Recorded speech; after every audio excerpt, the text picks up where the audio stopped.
The Last Christmas Wish, a heartbreaking story. A lonely father eagerly awaits the chance to reunite with his family during Christmas, but his children's priorities always leave him behind. As time goes on, a devastating piece of news forever changes everyone's perspective. What seemed like the end turns out to be an unexpected opportunity, filled with lessons about love, family, and the bonds that should never be overlooked. Before we dive in, don't forget to like this video and subscribe to the channel. Stick with us until the end, this story might surprise you more than you think.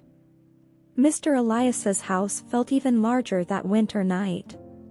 Twinkling lights adorned the windows, casting a soft reflection on the snow blanketing the yard. The Christmas tree, which he had carefully decorated himself, was covered in ornaments filled with years of memories. Every detail held special meaning, from the porcelain angels his late wife had loved to the handmade decorations crafted by his grandchildren in years past. Elias moved slowly through the kitchen, adjusting the spices for the turkey roasting in the oven. His hope burned brighter than any star in the sky. Maybe, just maybe, this would be the year when all his children gathered under the same roof again. He had left heartfelt messages in every phone call, sent personalized cards, and even prepared each of their favorite dishes. As he set the table, a mix of anxiety and joy filled his heart. But as the hours passed, the phone remained silent. The doorbell, which he longed to hear, never rang. And then, late that evening, the digital voice of the answering machine broke the silence. "Hi, Dad. It's Clara. I'm so sorry, but we won't be able to make it this year. The kids are sick, and work has been so hectic. I promise we'll be there next year. Merry Christmas, Dad. Love you." Elias turned off the machine with a forced smile. He understood. He always understood. With a deep sigh, he sat alone at the table he had set for many. The silence around him was almost tangible, broken only by the sound of the wind outside. Closing his eyes for a moment, he murmured a prayer. "Lord, bless my family wherever they are. And give me strength to wait another year." As he finished his meal in solitude, the ornaments on the tree seemed to shine a little less brightly. Yet Elias, with the unshakable faith of a heart that always hopes, was already dreaming of next Christmas. Outside, a shooting star streaked across the sky, as if the universe had heard Elias's prayer. Little did he know that hope would face even greater challenges in the years to come. Broken promises. The days rolled by, and the calendar marked the beginning of yet another December. Year after year, Mr. Elias kept up the same ritual. He would climb into the attic to bring down the boxes of decorations, carefully unpack the old ornaments, and light up the Christmas tree. His house was always the first on the street to be ready for the holidays. Yet, the glow of his faith was increasingly challenged by his family's absence. 3 Christmases had come and gone since Clara's promise to visit. She hadn't returned, nor had his other 2 children, Daniel and Marina, each always armed with an excuse. Elias listened patiently to their hurried phone calls, full of apologies. "Dad, work's been insane. I promise next year we'll figure everything out and come. The kids have so many activities, it's just hard to get away." Elias never blamed them. Instead, he would answer calmly, his voice steady but tinged with melancholy. "I understand, son. God bless you.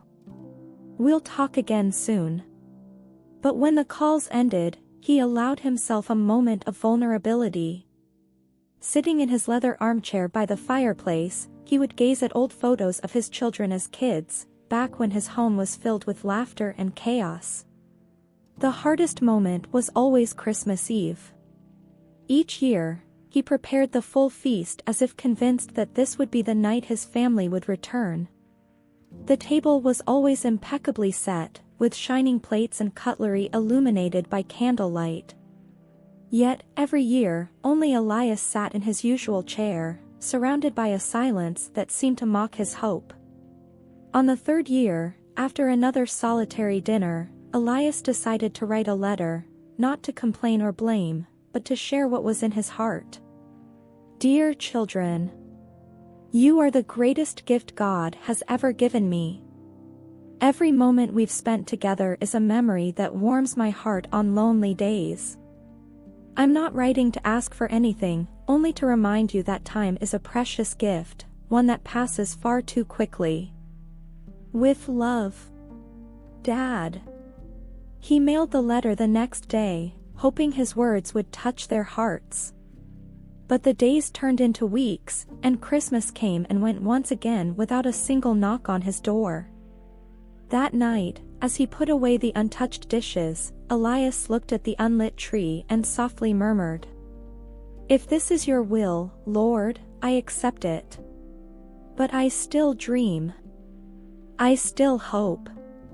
What he didn't know was that, for the first time, his children had begun to feel the weight of their choices. Something was about to change. But would it be too late? The devastating news. It was a cold, overcast winter morning, and the breeze carried the earthy scent of damp ground. In the town where Clara lived with her family, the sound of a phone notification cut through her busy routine. She was standing at the kitchen sink, preparing breakfast for her kids, when her father's neighbor's name appeared on the screen. At first, she hesitated to answer. It wasn't usual for him to call. "Clara? It's Francisco, your father's neighbor." His voice was hesitant, carrying a somber tone that made Clara's heart race. "Francisco, is everything okay?" After a brief pause, he said, "Clara, I'm so sorry, but your father passed away last night." The words struck Clara like a blow. Her phone nearly slipped from her hand as she leaned against the counter to keep from falling. Tears came before she could fully process what she just heard. No, that can't be. "I spoke to him recently," she stammered, her voice trembling and broken. "He seemed fine," Francisco continued. "But lately, he'd been complaining about feeling tired. When I went to check on him last night, I found the house dark and he was already gone." Clara could barely hear the rest of the conversation. Her mind filled with childhood memories, of the magical Christmases her father had always made so special. How had she let such a kind, devoted man stay alone for so long? The news quickly reached her siblings. Daniel was in the middle of a work meeting when he got the call, leaving immediately. Marina, at her daughter's dance rehearsal, broke into tears in the middle of the studio. Each of them reacted in their own way, but the feeling was the same, regret. A few days later, all of Elias's children and grandchildren gathered at his house, now filled with memories but empty of life. Clara arrived first, greeted by the familiar scent of pine from the still decorated Christmas tree. Marina and Daniel came soon after, both silent, their eyes heavy with guilt. In the corner of the living room, the dining table was still set, as if Elias had held out hope until the very last moment that his family would come. Clara touched one of the plates, wiping away the dust that had begun to settle. Her eyes filled with tears as she remembered the letters her father had sent, the ones she never answered. "I failed him," Marina murmured, breaking the silence. "We all failed him," Daniel replied, holding a photo of their father as a young man, smiling alongside their mother. While exploring the house, Marina found something unexpected. On the mantel, there was an envelope with familiar, steady handwriting, "For my family." The envelope held Elias's final message, but none of them were prepared for what those words would reveal. What could he have written in that final moment? Clara's hands trembled as she opened the letter. Clara sank into the sofa where she had so often rested beside her father as a child. Her hands trembled as she opened the envelope, the weight of the moment pressing down on her. Marina and Daniel leaned in, their eyes fixed on the letter, as though the words might somehow bring Elias back to them, even for an instant. Clara's voice quavered as she began to read aloud. My beloved children. If you're reading this letter, it means the time has come when I am no longer with you. I write not with sadness, but with a heart full of love and gratitude for the moments we shared. I know that life has taken you far away, that responsibilities and dreams have led you down different paths. I never blamed you for that, because all I ever wanted was for you to be happy. But there's something important I want you to know: the time we have is a precious gift. It's like a delicate thread that connects us, and if we neglect it, it can fray before we even realize it.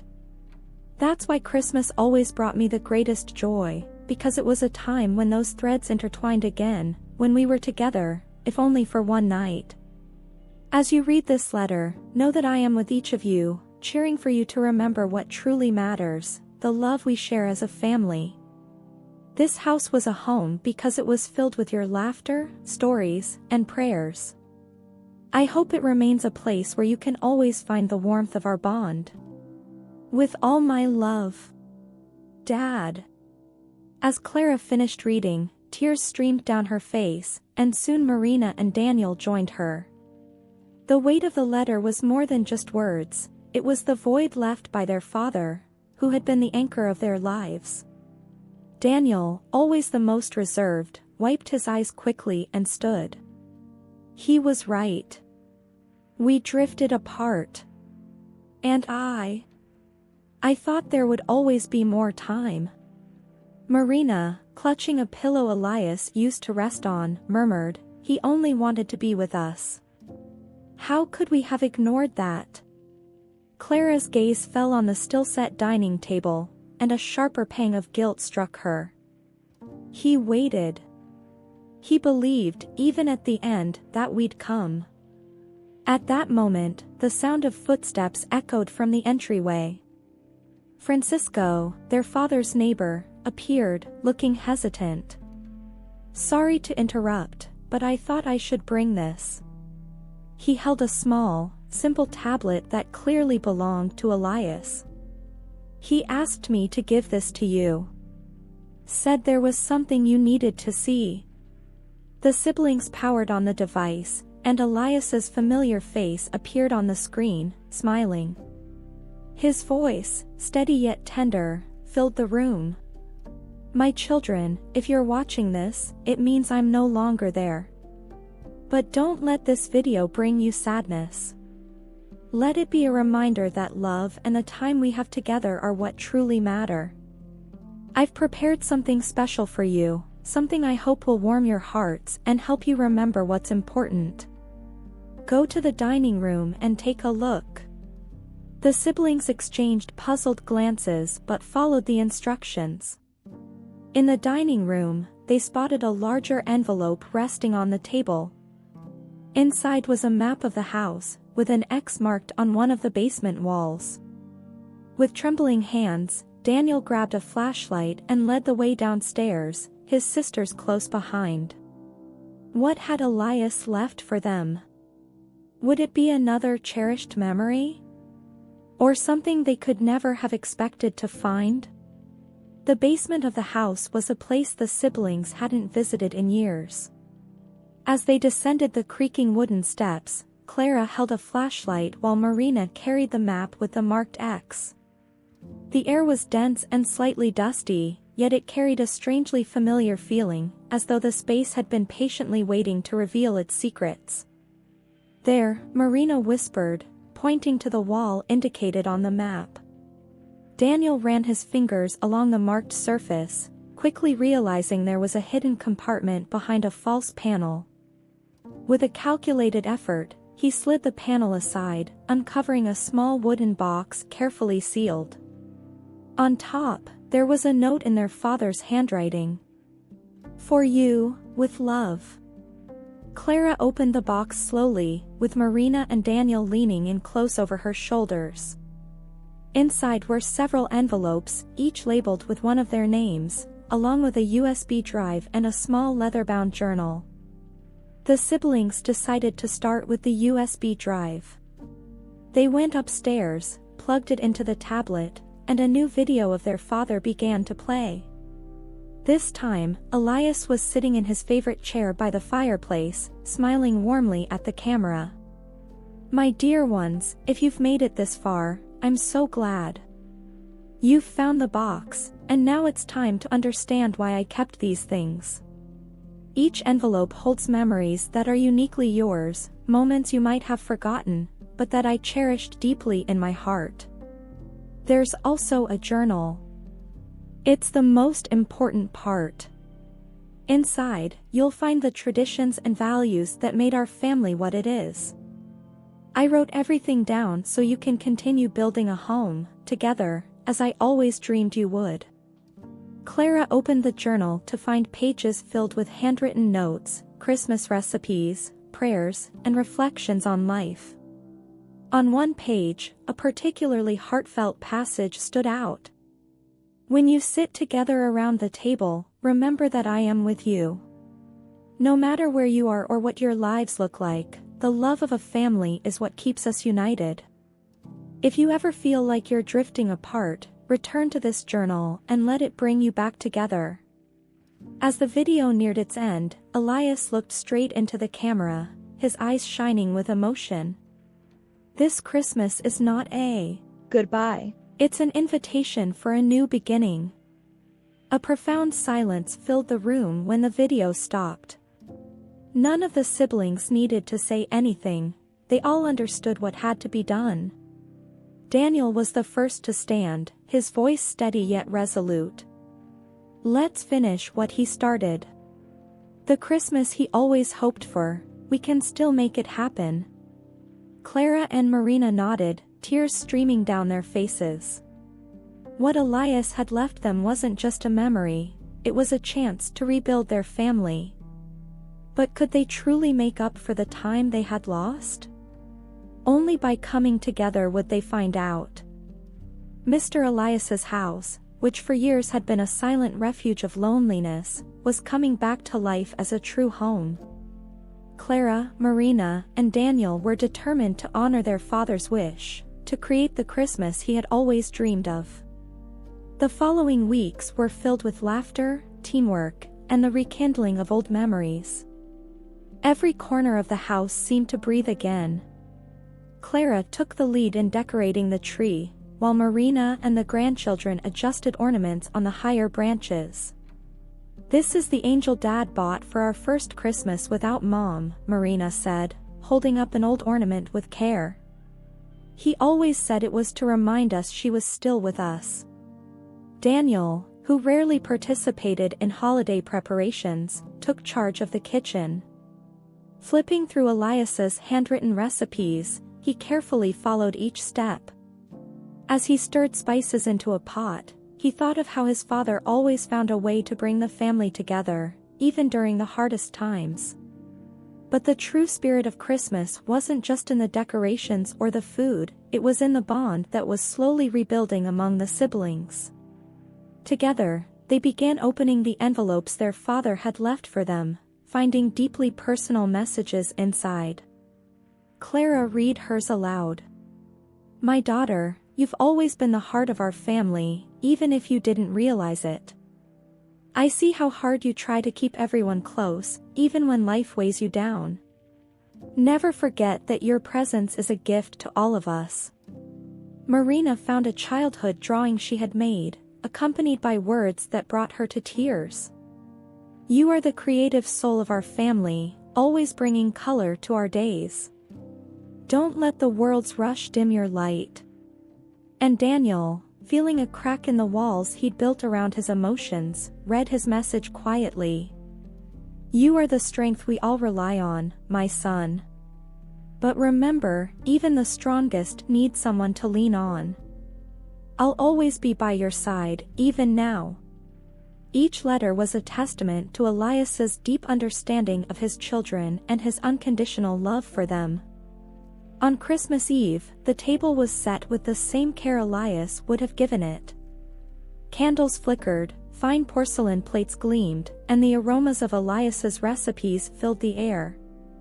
As everyone gathered around the table, Clara suggested something special.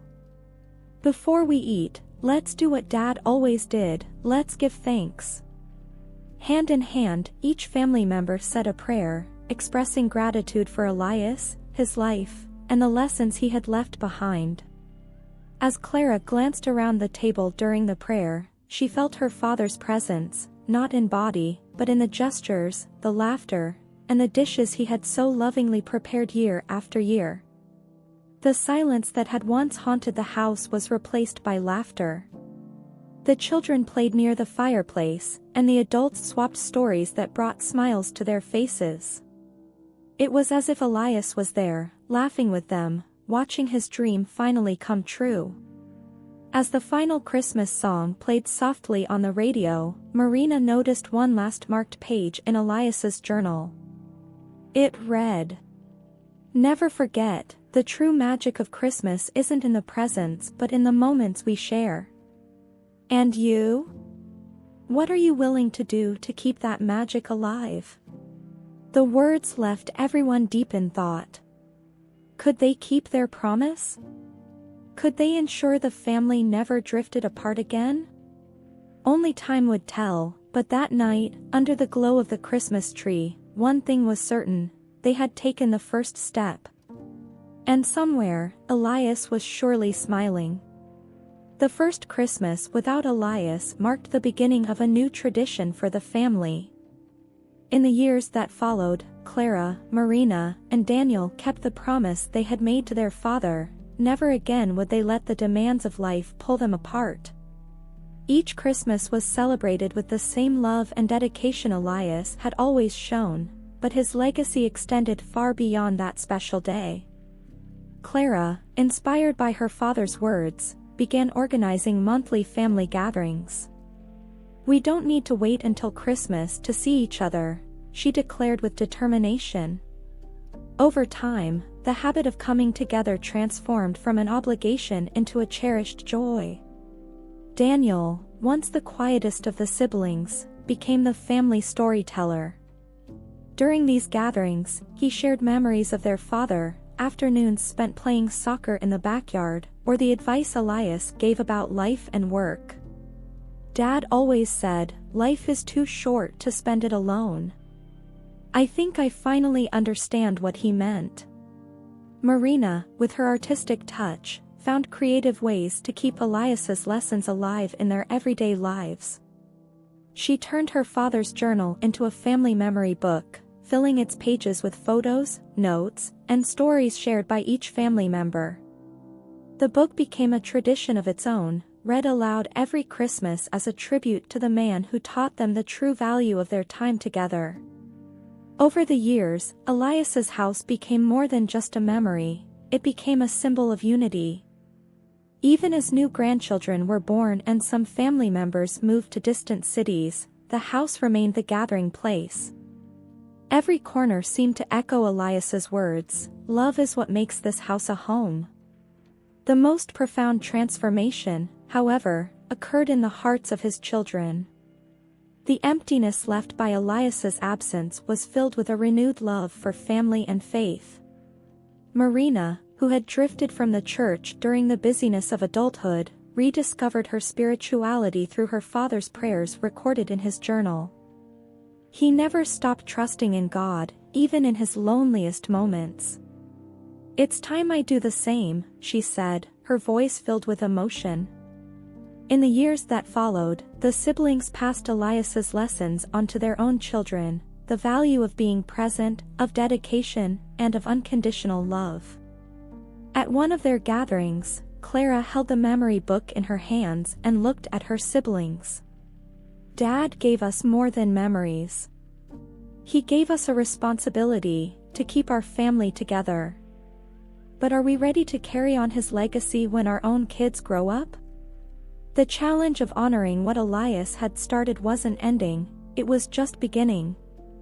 The question lingered in the air: would future generations understand the value of the lessons left behind by a man who never gave up on his family? Time would reveal the answer, but for now, under the roof that Elias had once filled with love, the family resolved to keep building on the foundation he had laid. This story invites us to deeply reflect on what truly matters in life. Mr. Elias devoted his existence to something many of us often overlook: the simple yet irreplaceable moments spent with the people we love. He didn't need expensive gifts, grand displays of affection, or public recognition.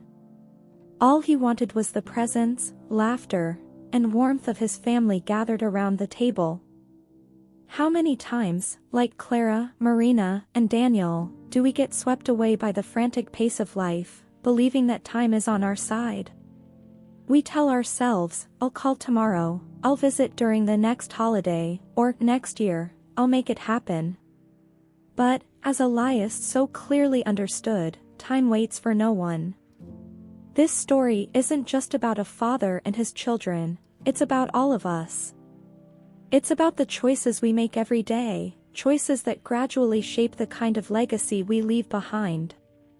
How many times have you said no to those you love, without realizing there may not be another opportunity to say yes? Take a moment now to think: is there someone in your life waiting for you? It could be a parent, a sibling, a childhood friend, or even a lonely neighbor. Maybe all they're waiting for is a message, a phone call, or your presence to fill the emptiness that time has left behind. Even in his absence, Mr. Elias showed his family that true love transcends all barriers. He left more than memories, he planted seeds of reconciliation, unity, and unconditional love. And the question for all of us is, what seeds are we planting today for those we care about? Now, we'd love to hear from you. What is the biggest lesson you've taken from this story? Have you ever missed an opportunity to be present for someone and regretted it? Or maybe, like Elias, you've waited patiently for someone who seemed like they'd never arrive. Share your experience in the comments, we'd love to hear your voice. If this story touched your heart, don't forget to like this video and subscribe to the channel for more narratives that make us think, feel, and transform our lives. This is the Stories That Embrace channel. Stay blessed, and we'll see you in the next story.